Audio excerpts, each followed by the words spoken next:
Pessoas com deficiência representam apenas 1% do total de profissionais empregados com carteira assinada em todo o país. A informação foi divulgada pelo Ministério da Economia no ano passado. Esse é o nosso assunto de hoje, então fique ligado. Está no ar o Educação.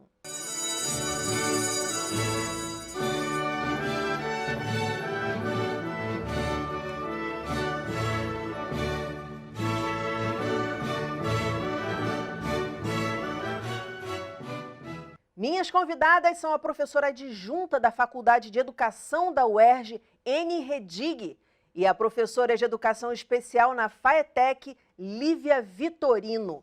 Muito bem-vindas ao programa. E eu queria começar com a professora Eni. Eni, eu dei uma informação, uma estatística no início do programa. Qual a relação dessa estatística com a transição da escola para o mercado de trabalho? Então, Daniela, um prazer muito grande estar aqui com você, principalmente para falar desse tema que é tão inovador aqui no Brasil, né? Então, assim, se a gente começar a trabalhar o processo de transição da escola para uma vida independente, e aí a gente contempla o mercado de trabalho, a vida adulta, relacionamentos e todos esses aspectos, esse número com certeza seria maior, porque a gente já começaria a pensar no desenvolvimento de habilidades para esses jovens e adultos com deficiência ainda na escola. Então, eles já teriam outras perspectivas para o fim da sua escolarização, né? Então, durante esse percurso escolar, se a gente começar a trabalhar de uma forma organizada esse processo de transição, ao finalizar o ensino médio, esse aluno já teria condições de se alocar ou numa universidade, ou num curso profissionalizante, num curso técnico, já visando o mercado de trabalho. O que acontece muito hoje é que esses alunos quando terminam o ensino médio, eles não têm perspectivas, então a sua entrada no mercado de trabalho fica mais complicada, e por isso esse número ainda é muito reduzido.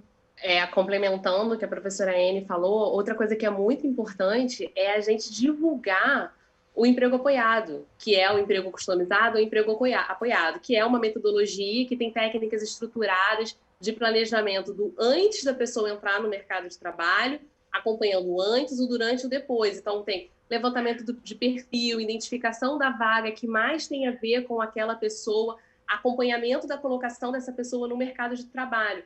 Porque se a gente divulga essa informação, se a gente divulga esse serviço, essa metodologia, é uma metodologia que é um direito, né, da pessoa com deficiência, e é uma metodologia que nem é só para a pessoa com deficiência, mas nós usamos, e aqui estamos falando especificamente das pessoas com deficiência. Quando esse serviço começa a ser divulgado, a gente auxilia a desmistificar muitas coisas que envolvem, que as pessoas pensam sobre a capacidade laboral das pessoas com deficiência, em especial das pessoas com deficiência intelectual. Então, com certeza, a gente melhoraria muitas estatísticas se a gente começasse a divulgar as metodologias que investem em suporte, que ajudam a identificar as melhores tecnologias assistivas para que as pessoas com deficiência trabalhem em igualdade de oportunidade, trabalhem podendo desenvolver as suas habilidades, trabalhem podendo mostrar a sua capacidade laboral. Então, com certeza, divulgar, fazer o que nós estamos fazendo aqui hoje, que é falar sobre a temática, é fundamental para que possamos melhorar esse número, porque isso é uma responsabilidade de todos, né? Com certeza, de toda a sociedade. Agora, pegando esse gancho aí, porque eu quero voltar também na educação escolar, mas pegando esse gancho que você falou desse programa, dessa metodologia, como as empresas podem ter acesso a ela? Hoje existe a Associação Nacional de Emprego Apoiado, então as empresas podem buscar, que existem consultores de emprego apoiado, que são pessoas que estudam, que fazem um curso, que tem, né, a técnica do emprego apoiado. A professora Eni é uma referência. É importante dizer que quando a gente fala emprego apoiado, emprego customizado, nós estamos falando de uma metodologia que propõe a mesma coisa. Assim, na verdade, são nomes diferentes para a mesma metodologia. A professora Eni é uma referência em emprego customizado, tá na UERJ, então, assim, nós temos hoje profissionais que se tornam referência, ainda somos poucos, mas além da associação, né, da Associação de Emprego Apoiado, que as pessoas podem buscar na internet, a professora Eni também é uma referência na temática. Eu trabalho com emprego apoiado, na verdade eu comecei trabalhando com emprego customizado desde 2005 em um programa da Academia Brasileira de Ciência que trouxe a metodologia para o Brasil e investiu na adaptação, porque existem muitas coisas da cultura, da legislação que não são iguais. Então não adianta a gente pegar uma metodologia americana e achar que ela vai funcionar no Brasil da mesma forma, porque evidentemente não vai. Exato. Então, E de naquela empresa para época... empresa também muda, né? Quer dizer, é Sim, uma sim. consultoria que vai até a empresa, faz um vê se eu estou falando alguma besteira, faz um levantamento de situação e a partir daí começa-se um trabalho. Seria isso? Na verdade, o trabalho acontece dos dois lados. A gente conhece a pessoa com deficiência. E a gente identifica qual é a melhor vaga para a pessoa com deficiência. E aí, a partir daí, nós vamos à empresa buscar.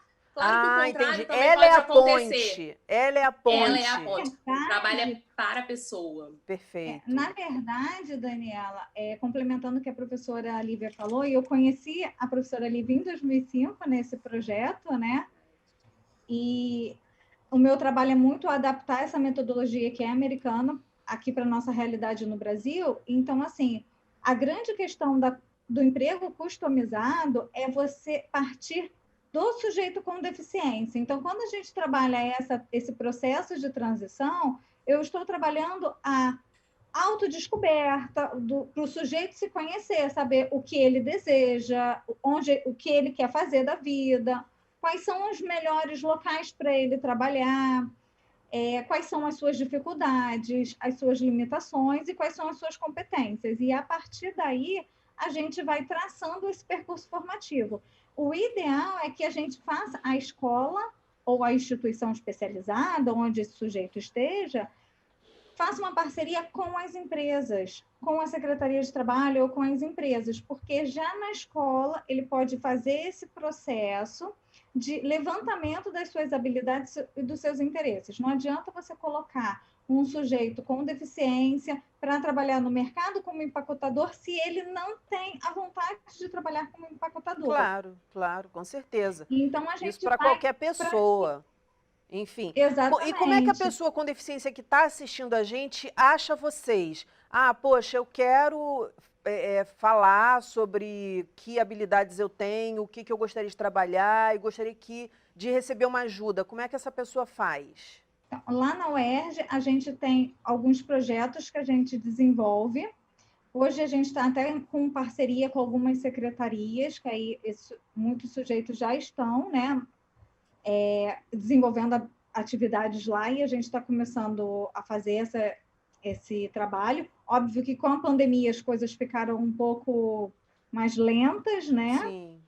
Mas a gente já está organizando para poder pensar estratégias mesmo na pandemia e pós-pandemia, mas lá a gente desenvolve alguns trabalhos de pesquisa para que esse sujeito possa se autoconhecer e pensar nessas habilidades para estar inserido no mercado de trabalho. Entendi. Na FAETEC, nós também temos um trabalho na Escola Fábio de Mel, que desenvolve, né, a metodologia do emprego customizado. Em âmbito nacional, a ANEA atende, então a pessoa pode entrar no site da ANEA, pode buscar, pode pedir esse suporte. Qual ANEA? E também pode nos... a Associação Nacional de Emprego Apoiado. Ótimo, ótimo. E também, assim, nós somos acessíveis, né? A Anne falou do café inclusivo, o café inclusivo. Nós temos as nossas páginas do Instagram aberto para que a pessoa busque, nos pergunte, busque informações. Nós estamos acessíveis hoje, nós temos que aproveitar esse mecanismo das mídias sociais. Então, nós estamos acessíveis para qualquer dúvida, qualquer informação que vocês queiram buscar. A gente vai ter o maior prazer em recebê-los. Com certeza. Agora, @café inclusivo.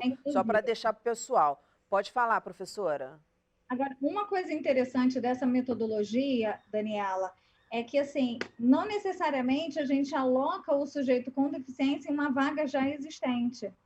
A gente pode criar uma vaga para esse sujeito, uma vaga em que a empresa está precisando de um funcionário e, muitas vezes, a empresa nem sabe que está precisando, mas é um momento em que ela perde dinheiro, por exemplo. A gente vê alguns restaurantes hoje que contratam pessoas só para organizar os talheres. Eles limpam os talheres, eles organizam os talheres para botar na mesa. Por quê? era um momento, era um serviço em que você perdia tempo para poder organizar enquanto um cliente sai, o outro entra. Então, Perfeito. isso é um emprego customizado, em que você Ótimo pensa exemplo. numa função para que aquele sujeito possa fazer e auxilia todo o funcionamento daquela empresa. Então, a gente pode criar uma função ou pegar uma função já existente, mas o que a gente tenta não fazer é, eu tenho uma vaga aqui e eu tenho que encaixar de qualquer jeito aquele sujeito naquela vaga. Mas eu acho que Já com algo um que pode perfil ocorrer também, fechado. professora, é, de repente, ter uma vaga e não uma questão de encaixar, mas uma questão do próprio empresário não saber que aquela pessoa com deficiência é capaz, sim, de desenvolver aquele trabalho também, como Sim. qualquer outra. Eu acho que tem essa questão. A professora Lívia, e eu gostaria de ouvir as duas, claro, falou sobre os mitos. Eu queria desconstruir alguns aqui no programa, eu acho que essa também é uma função desse programa. Que mitos que existem em relação à empregabilidade de pessoas com deficiência? Um mito muito importante da gente eliminar, da gente trabalhar em prol da eliminação dele, porque é um trabalho contínuo, é relacionado à capacidade laboral das pessoas com deficiência. As estatísticas comprovam que a maioria das pessoas com deficiência que estão no mercado de trabalho formal, elas estão na base da pirâmide, né? Em cargos que são comuns da base da pirâmide. Mesmo pessoas que tenham nível superior. Então, o que a gente consegue fazer, o que a gente consegue analisar a partir do olhar sobre as estatísticas? As pessoas não identificam, não conseguem acreditar que a pessoa com deficiência ela pode ocupar um cargo sênior. Dificilmente você sempre vê vaga para pessoas com deficiência, mas quantas dessas vagas são para cargos sênior, são para cargos de liderança, são para cargos de diretoria? Isso é muito difícil e a gente tem a comprovação em dados oficiais do Ministério da Economia. Então, a primeira coisa que nós precisamos focar é pessoas com deficiência são, antes de tudo, pessoas. Ao olhar uma pessoa com deficiência, você não conhece nada sobre as habilidades que ela tem. Você precisa conversar com essa pessoa, você precisa dar voz a essa pessoa, porque a deficiência é uma condição humana e não define ninguém. Essa é apenas uma das características daquela pessoa. Então, o mito principal é relacionado à capacidade laboral da pessoa com deficiência. Muitas vezes a pessoa pensa, eu não conseguiria fazer determinada tarefa se eu fosse cego. Logo, eu entendo que nenhuma pessoa cega consegue fazer determinada tarefa. E isso é um grande equívoco. Você não sabe se você não conseguiria realmente se você fosse cego e você não sabe se aquela pessoa é ou não capaz de fazer. Só a própria pessoa com deficiência vai ser capaz de te demonstrar se ela tem ou não habilidade para fazer aquela tarefa. Você até deu o exemplo antes da gente gravar, você estava falando do telefone celular, né? Do uso do telefone celular. Exatamente. O telefone celular é um exemplo muito simples. Você vê o seu WhatsApp o tempo todo e acha que a pessoa cega não vai conseguir usar o WhatsApp. E o celular tem acessibilidade, ela usa sem precisar da sua ajuda, ela consegue usar com autonomia. E existem vários outros exemplos. Aí que está o grande ganho do emprego customizado, do emprego apoiado ou do emprego customizado, que é dar voz às habilidades das pessoas, em especial as pessoas com deficiência intelectual. Então, o que você acha que aquela pessoa não consegue fazer, o emprego apoiado identifica que ela consegue fazer, planeja e estrutura os suportes para que ela consiga estar no mercado formal, no mercado competitivo, desenvolvendo um trabalho com qualidade e ajudando a desmistificar as questões relacionadas à inclusão laboral, né? Por isso que é tão importante aquilo que a professora Anne já tinha falado, da gente colocar a pessoa em uma vaga que tenha relação com o perfil dela. Exatamente. Porque quando a pessoa está numa vaga com... Para qualquer profissional, né, professora Lívia? E outra coisa, eu queria falar um pouquinho dos benefícios, mas eu já acrescento, quer dizer, é a riqueza de diversidade que faz o teu ambiente de trabalho um habitat, vamos dizer assim, mais interessante e mais produtivo. Eu lembro muito daquele filme O Estagiário, que a gente está falando de idoso, e o idoso na nossa sociedade é considerado também uma pessoa com deficiência. Quem viu o filme, é um filme famoso, percebeu ali quanto que aquelas pessoas aprenderam com aquele cara, o quanto aquele cara era útil dentro daquela situação de trabalho. Com a palavra, professora Anne. Daniela, acrescentando o que a professora Lívia falou, duas coisas. Uma que sem suporte não há inclusão, e não há inclusão na escola, não há inclusão no mercado de trabalho, não há inclusão em lugar nenhum. Ela colocou muito bem sobre a questão das tecnologias. Então, às vezes, a gente acha que suporte é ter alguém ali do lado, né, ajudando. Não, às vezes é um recurso, é uma tecnologia, é um suporte escrito, é um treinamento que você vai dar. Então, assim, sem suporte não há inclusão. E esses sujeitos precisam de suporte, como eu também preciso de suporte. Se eu quiser cozinhar, eu não sei fazer um feijão, eu vou precisar de alguém que me ensine, de um vídeo que me ensine. Eu preciso de algum suporte para isso. E pode não ficar bom no primeiro dia. Então, isso a gente tem que ter em mente. E quando eu contrato qualquer pessoa, e aí seja a pessoa com deficiência ou não, eu preciso também ter noção de eu estou contratando para que função. Porque aí também, às vezes, acontece dele não ter sido bem sucedido naquela função, porque eu comecei a cobrar coisas que não foram acordadas antes. Comecei a cobrar coisas que ele não tem condições naquele momento de exercer. Algumas pesquisas, inclusive, indicam que muitas pessoas com deficiência que fazem a graduação, que terminam o seu curso, não estão empregadas na área em que se formou. Exatamente por essas questões que a professora Lívia colocou.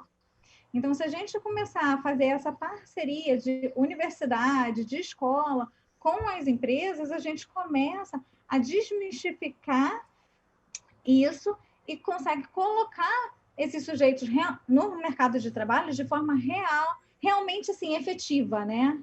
De forma que eles possam realmente trabalhar, mostrar sua competência e contribuir para a empresa. Exatamente. A fala da professora N, desculpa. Não, por favor, pode falar, professora. A fala da professora N me lembrou uma frase famosa de autor desconhecido que a gente usa muito no nosso meio, que é: não temos vagas para deficiente, porque deficiência não é profissão. Nós temos vaga para pessoas, né? Perfeito. Quais as maiores resistências que vocês observam em relação ao empresariado, que vocês veem que também é mito, que assim, eles têm alguma coisa na cabeça que acham que, por exemplo, não sei, vou gastar muito dinheiro com uma tecnologia assistiva, não sei, alguma coisa nesse sentido? O maior desafio, eu considero que o maior desafio é o desconhecimento. Porque exatamente o que você falou, a pessoa acha que um programa de suporte vai ser um preço absurdo, acha que a tecnologia, 90% das tecnologias para pessoas, por exemplo, com deficiência visual são gratuitas. O programa de emprego apoiado, muitos dos nossos alunos já têm todo um programa de desenvolvimento de habilidades, de identificação de perfil prontos, é mesmo ter o encontro com esses consultores, com o programa da UERJ, enfim, com diversos programas que já fazem esse trabalho. Então, o desconhecimento de que a pessoa não vai produzir, porque não acredita na produção, e o desconhecimento de que, na verdade, quando você investe na diversidade, você está investindo em uma equipe mais produtiva, em uma equipe mais criativa, e uma equipe que aprende a respeitar melhor as diferenças, que consegue identificar melhor os diferentes nichos de mercado. Então, o empresário que consegue fazer essa virada de chave, ele entende que é um investimento. E uma coisa muito importante é que essa virada de chave, ela só acontece, né? O pensamento só muda quando as pessoas param, quando os empregadores param de se preocupar especificamente em cumprir a cota, com medo de uma possível multa do Ministério da Economia em caso de não ter o número de funcionários com deficiência exigido por lei.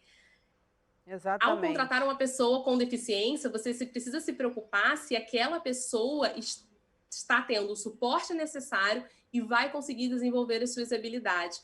A cota, o cumprir a cota precisa ser consequência, porque se o seu foco for cumprir a cota, você vai fazer o que nós chamamos de enxugar gelo. Você vai ficar contratando, demitindo, gerando frustração, gerando tristeza, validando que a inclusão laboral não é um processo bem sucedido, porque o colega de trabalho, aí sim o processo não funciona, exatamente. Agora, uma coisa importante que você falou, nós no programa anterior, porque nós estamos nessa parceria, no programa anterior nós falamos do ensino superior, né, o acesso ao ensino superior. E você também tinha falado antes da gente começar a gravar, essa questão da hierarquia, né, de muita gente achar que as pessoas com deficiência não podem chegar ao topo, não podem ter um cargo de gerência. E é importante a gente deixar claro aqui que, mesmo com toda a dificuldade que as pessoas com deficiência passam para ingressar no ensino superior, muitas pessoas sem deficiência exercem cargos de gerência sem ter ensino superior. Então, quer dizer, a questão não é só o ensino superior, é realmente esse mito e todo esse preconceito. Como a gente está falando da importância da parceria, né, das escolas com as empresas, como é que a gente se movimenta para isso? Quer dizer, os professores que estão assistindo, os profissionais de educação ou empresários, como é que a gente starta isso? Como é que a gente fomenta isso? A minha visão, tá, seria de um mundo ideal para a gente começar a pensar em iniciar esse trabalho, seria de que hoje a gente tem muitos profissionais da educação especial atuando no atendimento educacional especializado dentro da escola, que lidam com esses jovens e adultos, e esses professores poderiam auxiliar nesse processo de transição. No mundo ideal, a gente teria esse professor mais um outro profissional de transição, aí ficaria perfeito. Mas se a gente não tem o professor do AE, que é esse atendimento educacional especializado, poderia auxiliar no desenvolvimento dessas habilidades, e os empregadores que poderiam ir até a escola, ou às vezes o próprio jovem e adulto com deficiência que está na escola pode tentar criar um networking junto com a família no seu bairro, levar esse empregador, esse empresário para dentro da escola, auxiliando nessa transição para ver quais são as habilidades. O sujeito quer ser veterinário, por exemplo. Então, nesse momento, ele não tem condições ainda de cursar uma faculdade de veterinária, seja por N motivos, seja porque ele ainda não está na série para prestar o vestibular. Então, ele pode iniciar auxiliando no pet shop do bairro. Perfeito. Então, para auxiliar no pet shop do bairro, tem vários cursos livres, curso de auxiliar de banho, curso para dar banho, curso para tosa. E aí ele pode ir fazendo esses cursos, ele pode fazer treinamento nesse pet shop, porque o objetivo dele ser veterinário é atuar junto com o bicho, fazer um curso de auxiliar de veterinário, e aí com isso ele vai criando um network.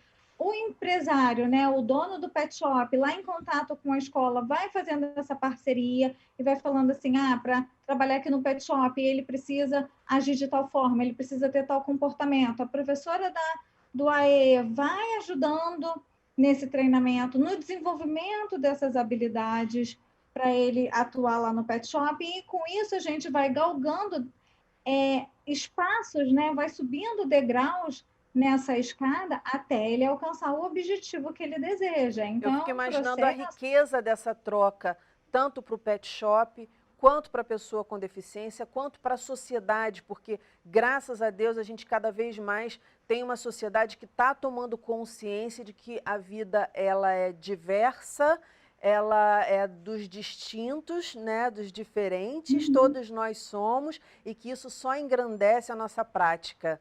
Quanto mais experiências diferentes a gente viver, mais a gente tem a dizer para a gente e para o mundo. Eu gostaria que, a gente já está no finalzinho do programa, e eu gostaria que as professoras encerrassem com algum recado importante para as empresas, para as escolas, para esse processo inclusive, que a professora Ene falou no início, né, da importância da escola nesse momento, da formação na escola para essa transição. Então, para encerrar aqui meu raciocínio, eu gostaria de deixar assim, que todo mundo pensasse um pouco, que a escola, ela é para além do ensino de conteúdos acadêmicos, né? Ele precisa ter uma formação para a vida, então eu preciso pensar em vários aspectos da vida, quais são as habilidades que esse sujeito precisa desenvolver para estar inserido em sociedade. E aí eu preciso fazer uma parceria com a família, com os empregadores, com o próprio aluno, para que ele faça parte desse processo. Acreditando que todo mundo aprende. Se todo mundo aprende, todo mundo pode trabalhar e pode desenvolver qualquer cargo, o cargo que desejar. E aí ele vai trabalhar no que ele escolheu, o que ele deseja. E uma coisa para os empregadores, ninguém assim, tipo, a maioria das pessoas, não vou dizer que ninguém, né? Mas a maioria das pessoas não querem ser contratados para exercer uma função e se aposentar na mesma função. Então, vamos dar oportunidade para que eles sejam promovidos, para que eles aprendam novas atividades, para que ele tenha uma vida realmente dentro daquela empresa. Bem, complementando, a Ene falou das escolas, eu queria trazer a reflexão de que a inclusão, quando nós falamos em inclusão, nós estamos assumindo que existe a exclusão. Porque eu sempre digo que a inclusão ela é como se fosse o tratamento da exclusão. Você não procura o tratamento, você não faz o tratamento de uma doença que você não tem. Você só busca o tratamento daquilo que você tem, da doença que você tem. Então, uma empresa inclusiva é aquela empresa que ela sabe que ela é viva, os seus processos são vivos, ou seja, mudam o tempo todo. Então, a empresa inclusiva é aquela que diariamente pensa nos seus processos, nos seus protocolos, nas suas relações e comunicações voltados com o viés da inclusão. Ela pensa na inclusão sempre, porque assim como nós temos que cuidar da nossa saúde sempre, a empresa ela também precisa cuidar de um olhar inclusivo sempre, porque senão ela não vai conseguir desenvolver práticas e cultura inclusiva. E sem a cultura inclusiva, os gastos serão praticamente dispensáveis, porque você vai gastar, mas você vai continuar sempre gastando com aquele processo, porque você não vai ter um resultado efetivo, um resultado realmente produtivo. Então, ser uma empresa inclusiva é ser uma empresa que pensa sempre no respeito e nas habilidades dos seus funcionários, não apenas os funcionários que têm deficiência. Eu sempre digo que quando a gente encontra muita dificuldade no processo de inclusão, é que existe uma lanterna que é acesa nos outros problemas que já estão ali presentes. Então, assim, vale a pena ser inclusivo, é produtivo e é bom para todos. Perfeito. Inclusive para os resultados financeiros também. Com certeza, com certeza. Muitíssimo obrigada. Parabéns pelo trabalho e sucesso. O nosso programa fica por aqui, mas na segunda-feira que vem tem muito mais às 9 horas da noite. Educação, se você não se envolver, não rola. Momentos de paz e até lá.